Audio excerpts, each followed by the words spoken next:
The U.S. Army Corps of Engineers is preparing to blow a further hole in a Missouri levee in a bid to control floodwaters. 2 earlier holes blown in the Birds Point levee near Cairo, Illinois on Monday and Tuesday reduced water levels by around 2 feet on the Ohio River.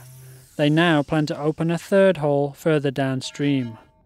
Meanwhile, authorities in Louisiana are also considering whether to open the Morganza spillway for the first time since 1973.